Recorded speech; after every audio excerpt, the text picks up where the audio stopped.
What's up, guys? For those of you who don't know me, my name is Chris, and I just wanted to talk to you guys a little bit today about abortion.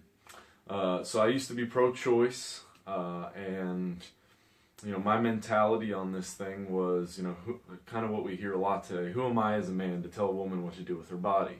That's how I felt up until I was about 26, until I came in contact with a situation where I was faced with the potential of abortion, and some things changed. And I think what had happened prior to that was I didn't really know what I was talking about. I was kind of regurgitating some of the rhetoric that gets shared a lot in our culture. Well, I'm very much against my previous position now after I've studied this thing. And so I make comments about that and I write about it. And, people get mad at me for it. And so I wish I could respond to all of their concerns individually, but the fact of the matter is I don't have the time to do that. So I thought, let me just make a video where I help explain some of these things to people, explain where I'm coming from on this, and that way I can just share it in a more general sense when people have concerns. So here's the first thing I want to say. People tend to use a religious argument to say that we need to not have abortion. Obama said something interesting when he was running for when he was a senator running for president. I think it was back in 2006, and he was talking about the need to make sure that we communicate beyond just our personal religion. And what he's saying there is, even if I believe something for a religious reason, I need to give some, in a pluralistic environment where there's multiple belief systems, whether they be multiple versions of Christianity or Islam or Judaism or atheism, whatever it is, if there's multiple belief systems, I need to be able to communicate to these people in a way that they can understand it beyond just, thus saith my God. And I agree with that, certainly to an extent. And so I think people have erred in trying to force the abortion conversation through just on the basis of this is what God says. Because that doesn't work for some people, and it's not going to be a very convincing argument to people who don't submit to God. As a Christian, I would say that needs to be a gospel conversation, not a legislative conversation. Which brings me to another point. Why do I hammer on this thing? Why is this such a big deal for me? One, it's the consequences of what's happening to these unborn children. And we'll talk about that in a second. But the other aspect of this that I want people to consider is it's not a condemnation of people who've had an abortion. I know that sounds crazy, but I am coming at this from a Christian perspective, and the number one thing that Christianity has to say about any kind of action is there's forgiveness. That is the center of the gospel message. So from a Christian perspective, that's really where I'm coming from on this thing. I don't mean to condemn anybody. 1 out of 4 women statistically in the United States have had an abortion. So obviously I'll be speaking to a lot of women who have gone through this, and I just want to say that I don't mean this as a my goal is not to make you feel bad about yourself. That's not the purpose of this. The reason for this is future. What I will show you shortly here is that abortion does end lives of children, and we can play semantic games with what's a child. We can talk about that in a minute, but it does end lives. Unquestionably, from a scientific perspective, it ends lives, and so we have to deal with that, and I don't want that to happen anymore. I think that's something that we need to not only not promote, but we do need to legislate against that. We need to protect babies from that. I'm already hearing all the complaints coming that I've heard in the past, so I want to address some other things. I totally agree that we need to help out women who get in a situation where they can't raise a child, they're not or aren't in a position to do so in a good financial situation or relational situation or whatever. And there's a lot of things at play here that really need to be considered. I don't like what's happened to the relationship between men and women, where men are, we're having sex outside of wedlock, women are getting pregnant, and the men are ditching out. I don't support that at all. I think we need to address that. We have a lot of systemic issues in our culture that need to be addressed. But I do want to hit the core of this argument, because I get a couple. Well, let me say this. Today, this is kind of what sparked this, was I had these complaints against me. I was said I'm not allowed to have an opinion because I'm white, because I'm a man, and because I'm cisgender. The comments were like, white man, stop talking about these things. I'm so sick of cisgender men trying to tell a woman what to do with her body. You're a man, you can't tell a woman what to do with her body. Okay, so let's talk about this. First of all, trying to silence any part of the demographic. I understand that certain demographics aren't going to have the same experience as other demographics, and we need to empathize there and understand that we have limitations on our own insights because of our own personal experiences. But to try and invalidate the opinion of an entire half of the population or more based on skin color, gender, sexuality, any of these things, I mean, that's the epitome of closed-mindedness that progressives are trying to get away from, and yet that's somehow becoming acceptable. So that's really a whole separate topic, but I just want to encourage you that if that's something that's going through your mind, that someone shouldn't have an opinion, or certainly, or they can't have an opinion that is contradictory to your opinion because of their race, gender, sexuality, or anything, religion, anything like that, I want to encourage you to rethink that.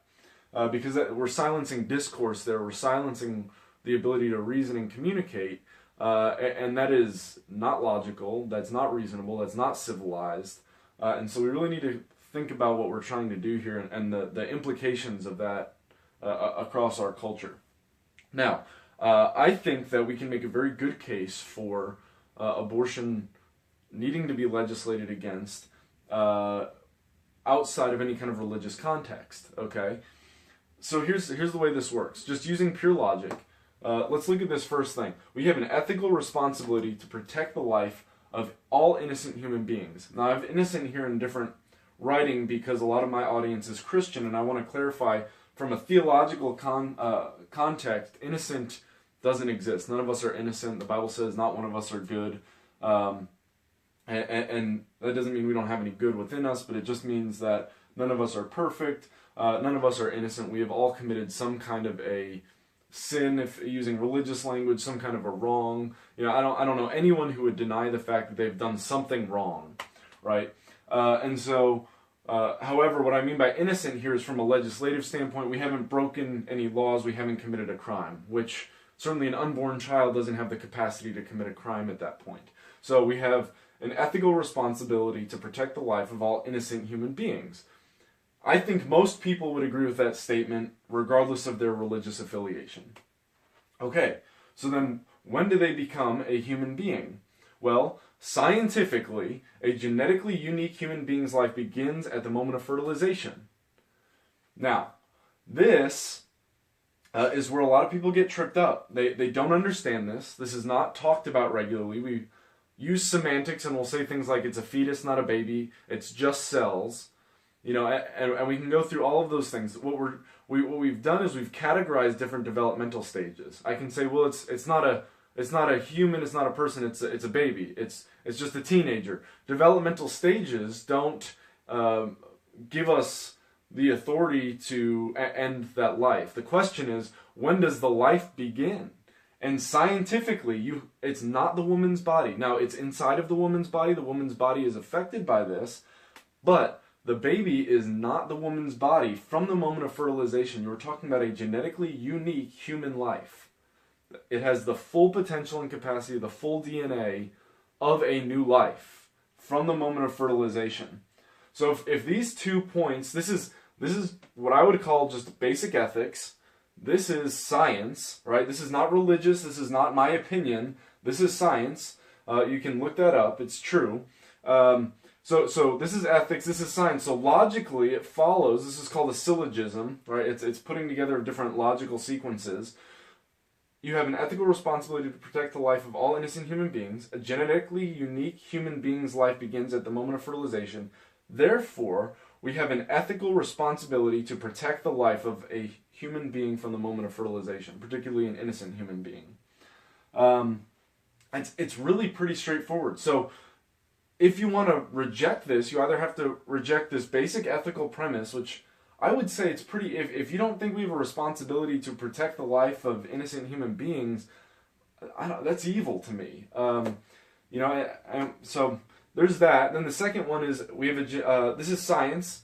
It's genetically unique human being's life. And then if those two things are true, it follows logically that we have an ethical responsibility to protect that human life from the moment of fertilization. So to reject this conclusion, you either have to reject basic ethics, science, or logic. And so it doesn't mean you are in everything, but in this capacity to reject this, you either have to be unethical, anti-scientific, or illogical. And this has nothing to do with religion. This is something that everyone can and should understand, because the fact of the matter is, if this is correct, and I think it very clearly is, we are ending the lives of thousands of babies every day. I still study this quite a bit, but when I was learning about these things, I studied a lot. And I went to the Planned Parenthood website. Even their own language, they've taken this down now. But they even talked about having to, what was the specific wording they used? It was like giving it they had to give a lethal injection, basically, to the child. And their language was to ensure fetal demise. Think about what's saying there, to ensure fetal demise. So they're saying that we need to give an injection through the stomach to this child to make sure that that it dies before it's born. Now we can call it a fetus. I already talked about this. You can call it a bunch of cells. Well, I'm just a bunch of cells. You're just a bunch of cells. Any life is just a bunch of cells. The question is it alive? Does that life have value? You know, and so very simple argument here. Doesn't require religion. Me being a man has nothing to do with whether or not this is true. Me being white has nothing to do with whether or not this is true. My sexuality has nothing to do with whether or not this is true. I can certainly empathize with women who have to carry a child to term. I can empathize with the difficulties of pregnancy. But, and again, those difficulties are an opportunity. This is a life here. And so if we want to say that this is acceptable to end this human life for any reason, you have to weigh it on a scale of justice. And so on one side, you have the guaranteed ending of the life of a child, scientifically speaking, versus whatever your argument is. So whatever you're trying to put over here, it needs to outweigh the fact that you're talking about a human life. And from a secular, legal standpoint, an innocent human life that has committed no crime, has done no wrong to any person except existing. And so without talking about God, here we have it. I hope this clarifies some things for you. There's more to this conversation that can be had, but I wanted to at least get this much out so that we can hopefully put some of this to rest. Stop, attacking people based on their race, religion, gender, sexuality, whatever else that's coming out, saying that it's just a religious argument. It's not. It's not just a religious argument, and you don't have to be a man or you don't have to be a woman to understand this argument. So I hope that helps a little bit. If you have questions, I'll continue making more of these videos, probably just for the sake of synergy, and we'll continue to answer further questions, because I know there are other complaints against this, but frankly they're just attempts to rationalize what is frankly a very horrific act that we are committing in mass as a culture, and to a degree even celebrating. So I hope that this changes your perspective a little bit, and we can save some children's lives in the future. Thank you.